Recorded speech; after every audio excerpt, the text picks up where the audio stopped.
Assalamualaikum warahmatullahi wabarakatuh. Shalom, Om Swastiastu, Namo Buddhaya, Salam Kebajikan. Perkenalkan, nama saya Muhammad Fauzan Putra Pratama, NIM 2407 1101 0274. Pada kesempatan kali ini saya akan memaparkan diskusi dari kelompok saya, yaitu kelompok 4, dengan judul Tanggung jawab hukum pelaku usaha melalui kontraktual liability. Kita masuk ke dalam materi. Pengaturan dan bentuk tanggung jawab hukum pelaku usaha melalui kontraktual liability.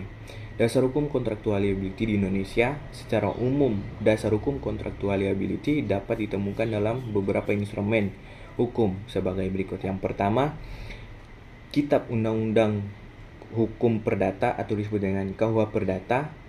Pasal 1233 KUH Perdata menyatakan bahwa tiap-tiap perikatan dilahirkan baik karena persetujuan maupun karena undang-undang.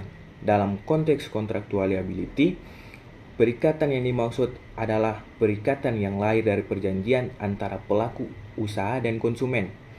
Selanjutnya, pasal 1238 KUH Perdata mengatur mengenai wan prestasi, yaitu keadaan di mana debitur, dalam hal ini pelaku usaha, tidak memenuhi prestasi yang diperjanjikan. Pasal 1243 KUH Perdata secara tegas mengatur mengenai akibat hukum dari wan prestasi, yaitu ganti rugi dari pelaku usaha yang tidak memenuhi kewajibannya sesuai perjanjian.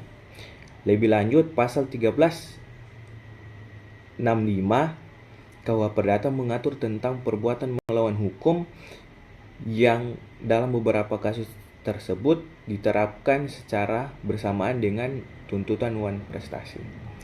Kedua, Undang-Undang Nomor 8 Tahun 1999 tentang Perlindungan Konsumen (UU-PK) merupakan lex specialis yang mengatur secara khusus hubungan antara pelaku usaha dan konsumen. Pasal 4 UU-PK mengatur hak-hak konsumen, sedangkan pasal 7 mengatur kewajiban pelaku usaha.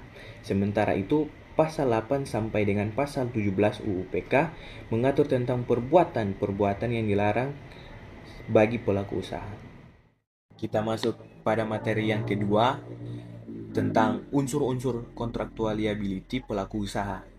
Untuk meminta pertanggungjawaban kontraktual pelaku usaha, terdapat beberapa unsur yang harus dipenuhi, yaitu yang pertama, adanya perjanjian yang sah. Syarat pertama adalah harus terdapat perjanjian yang sah antara usaha dan konsumen. Berdasarkan pasal 1320 KUH Perdata, suatu perjanjian dinyatakan sah apabila memenuhi 4 syarat. Yang pertama, kesepakatan para pihak. Yang kedua, kecakapan untuk membuat perikatan. Yang ketiga, suatu hal tertentu. Yang keempat, dan suatu sebab yang halal. Kedua, adanya wan prestasi. Wan prestasi adalah keadaan di mana salah satu pihak dalam perjanjian tidak melaksanakan kewajibannya sebagaimana yang telah diperjanjikan. Yang ketiga, adanya kerugian. Konsumen harus dapat membuktikan adanya kerugian yang dideritanya akibat wan prestasi pelaku usaha. Yang keempat, adanya hubungan kausalitas. Hal harus terdapat hubungan sebab akibat yang jelas antara wan prestasi pelaku usaha dengan kerugian yang dialami konsumen.